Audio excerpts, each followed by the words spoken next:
You've heard me talk about scavenging for firewood. It's the first thing I do. As I'm trying to get to a site, I'm always looking, right, to see if people who've been up here for the weekend have just left their wood. There's some wood. I'll grab that one.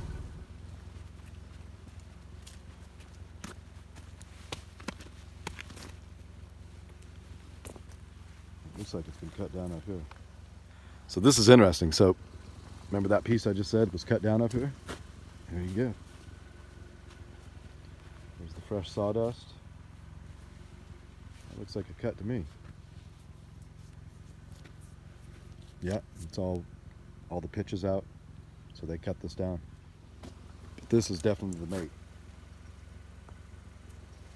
So, you know, you can't be coming up here with a chainsaw and cutting down the trees. It's not okay. Because you do it and you think, well, it's just one tree. There's tens of thousands of people that come up here. If everybody was cutting them down, this would all be gone. So like here's another site, and I can see looks like there's a ton of wood back there. So that's beautiful. But now where am I gonna put it? Let's go look.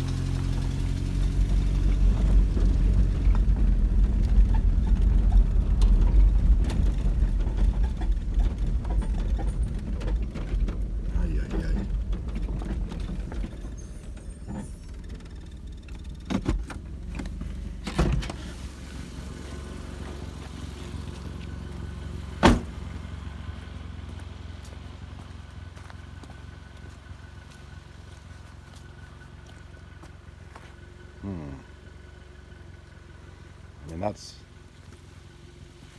a lot of good wood. And it's been raining, so it's a little wet, but it doesn't matter. You get it going with the driest stuff you have, and then put the stuff in the fire pit, get it dried out, it'll burn. I've had wood in the snow, frozen, soaking wet wood, and it'll burn. It takes a little more time. You might have to split it, baton it, get it down further, but that's a lot of wood. I mean, I could just stay at this site.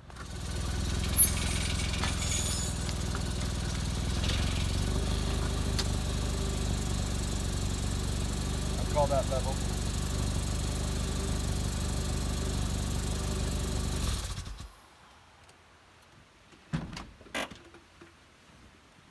You can get obsessed with trying to level it. I mean, a lot of guys, and it's for real, you need it, but you can buy the pre-made plastic rubber levelers. They're like wedges. It is important, because if you get it all wanky and you're trying to sleep, you keep rolling off, all your stuff's falling everywhere, so it's important.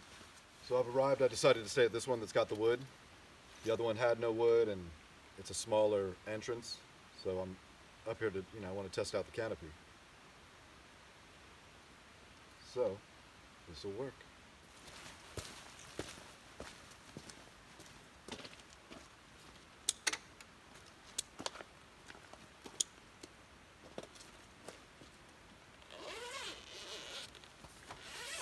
I've actually practiced this a bunch. Watching YouTube videos. When I first did it, it was a total disaster. It was completely total disaster. So I found this one guy that was doing it, and he showed his technique, and I learned that. So I've done it maybe half a dozen times, just trying it out.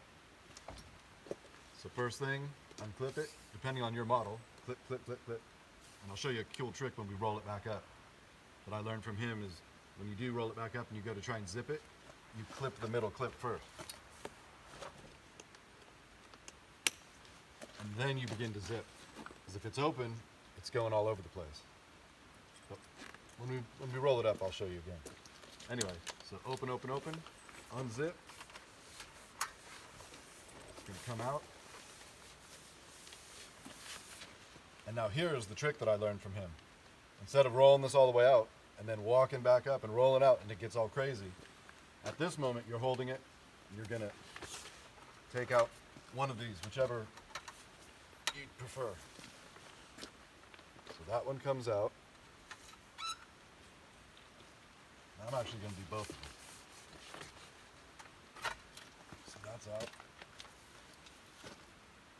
Okay. Now,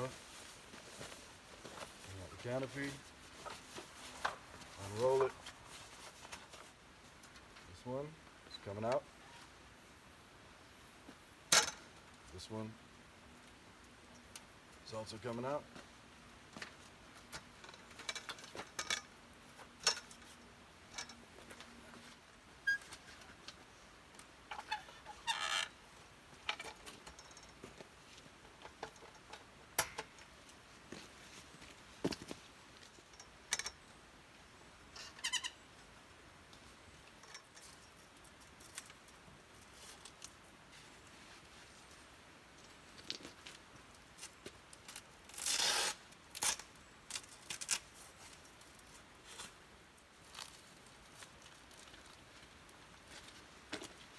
Definitely see that I'm going to need to practice this multiple more times while I'm out here, because it's different. It's cold, now my hands are colder, this stuff's cold, it's moving differently, because this is just luck.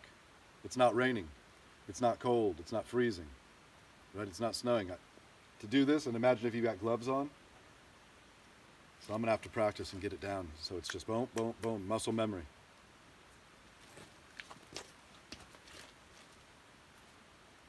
Looking pretty good. Oh yes.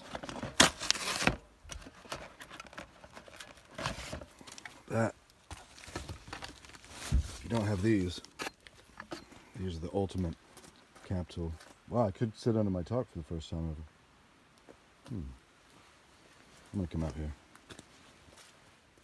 In this instant I see, now I've just created a monster, because now I've got the canopy out, which means if I want to drive away to do anything, to go scavenge for wood, to go back into town to get supplies, boom, I got to roll that canopy back up. And I'm pulling things out to make room for myself. So now I've pulled out the generator, I'm pulling out my tool case, I'm pulling the stuff out to have my living space inside. That means that if I want to go anywhere, unless I want to risk it and leave it, which, you know, those generators are $500. That means I got to put everything back in. So another part of the mentality is it's got to be, I can see where it's extended stay. This isn't for overnighters. This is boom, you hit somewhere, you're going to be there for 6-7 nights. Then you're going to pack up because you need supplies again, and you go to wherever you're going. It's just amazing how it's a whole different world once you're taking things out and setting up the canopy. Very interesting. It started raining, so I started picking up that wood that was here when we got here. I started a little baby fire, and then I've slowly been pulling all this wood in. You set it close to the fire, and that helps it dry out. Take advantage of that heat that's coming off the fire. Got to be careful about sparks. But it's enough heat to keep me warm and everything. Just got to watch that flame. And the trick with sparks is, I mean, you never know with wood. Is it going to be sparky? Is it not? Is it dry? Is it wet? So it's going to be a learning curve, because I don't want those sparks getting up there, burning through my tarp. And then here my system for the cook system is, I've got my propane tank up top. I bought an extension. So this is a 10-foot extension. So it comes down, boom, it hits the adapter. The adapter goes to the Coleman stove propane, where you normally have your little green bottle. Comes up, and there you go. Now you've got a 15-pound tank. I mean, with that tank, cooking alone, I don't know, a month, 2 months. I've got my Mr. Buddy heater, but a lot of my friends just use their stoves as their heaters. The problem is, the logistics of that. I mean, safety. So where do I put that stove in there? I mean, even that, it's going to be emptied. But where can I put the stove where it's going to be safe, where I can run it? I mean, it would have to go here. But that's sketchy, man. I mean, I could see they've got bigger spaces than me. So I'm going to have to figure it out as I go and feel the heat off this. Yeah, it's fine.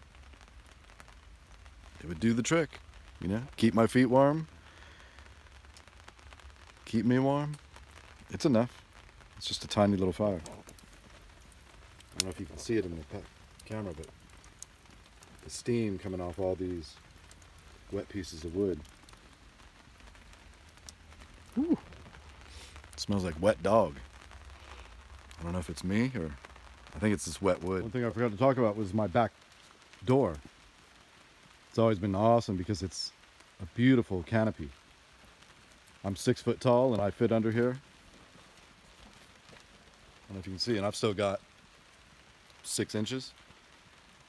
But it's awesome. I've been in this in the pouring rain.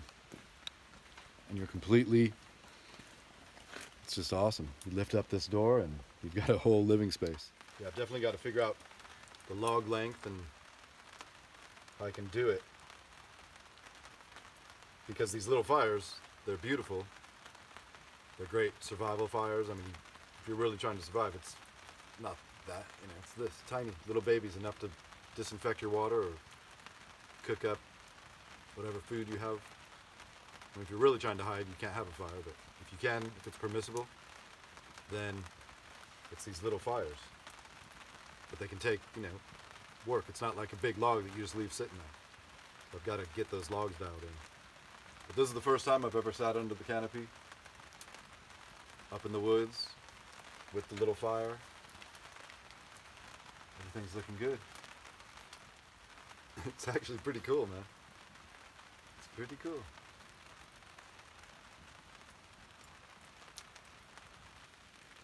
It's going to be pretty cool until this thing catches on fire or a gust of wind comes and this thing gets ripped away. Then it's really fun. I can see the guy lines, I'm going to have to run them. There's no way this thing can hold up to wind. You know, usually we're up here in the trees, so it definitely cuts down the wind, but you can still have, that's why you're always looking for widowmakers, right? Because I've been in here with these trees, or, you know, they should be like this, and that wind's whoosh, howling, and they're here, and they're springing, and things are breaking off. It's like a tornado. There's no way in hell this will stand up. Not a chance, man. And it's not just that it's going to fall down or whatever. If it catches the wind and boom, it's ruined, because it'll just rip all apart. The metal joints aren't, you know, strong enough to support that. So the whole thing would be ruined. I just got to dismount it and throw it in the garbage. It's funny because before I had a little butane stove, which I love to death. Super lightweight. But the thing is, once you don't have a physical address, if you try and buy those things in the store, each little canister is like $4. If you buy them online, you get them down to $1.75. You get them in bulk. So once you don't have a physical address to ship stuff to, you're screwed. That's why I went with the propane, Coleman propane stove. One, because they're bulletproof. Two, because I was thinking I could use it for heat. But I'm seeing now, I mean, it can be done. I've cleared out started to organize the van. You can see in there. It's getting dark now. Let's see what we can see. So I've started to organize it. It's going to get organized because in this bed I can build that up and put the wool blankets in there and some of the mats. Some items I have can go there and build that up. So that's space that I'll have. It's going to work. I'll definitely have to whittle some stuff down, which is heartbreaking because it's all bulletproof stuff that I've bought and collected. Most of it, a lot of it's military issue. A lot of it's vintage. But you can't take it all. Yeah, this propane stove, this is a vintage one. It's stamped 1983. But they're just bulletproof. And they don't weigh a lot either. They're extremely lightweight. And if you go on YouTube and search Coleman propane stove maintenance, or just put in Coleman propane stove, you'll see it pop up. Maintenance, how to fix, whatever. You'll learn how to go through it, and it's very easy. You can clean the jets. and get it all back in order. So if you get one at Goodwill, they're usually marked $5, $10. Get one. The older ones are more solid. The new ones are still cool, but there's just something about the feel of these, and they're a little bit bigger, and the system just works. So if you get it home and it doesn't fire right up, look up one of those videos. You can learn it and have it complete and clean within 15, 30 minutes. And I bet you $1 million she fires right up. Clear space. So I'm good to go. Been out here for about 2 hours now, since the last time we talked. Everything's been good. I'm going to light this up. See if you can see. It's been raining the whole time. Had some heavy rain, and then now it's just drizzling. It's coming back right now. But I had some seepage. You can see it coming out of this main seam, so I've got to I didn't auto wax the bottom, so I'm going to come back and put another layer there. Maybe put some Scotch Guard. That was my mistake. I forgot to come underneath also. It's got to be a complete seal. Got the van organized, ready to sleep in. I also realized that I've really got to have the tent. Oh, hold on. I've got this pole all the way down now, so I don't know if you can pick it up in the light, but our pitch now is, I'd say, 45 degrees. So I'm learning. This is night 1. But so far it's been great. The fire, plenty of heat, 0 deformation on the tarp, not even hot up the top. So I'm going to cook up my chunky noodles and keep that in the video, and then watch a Netflix movie and go to bed. So I'll catch you mañana. Adios.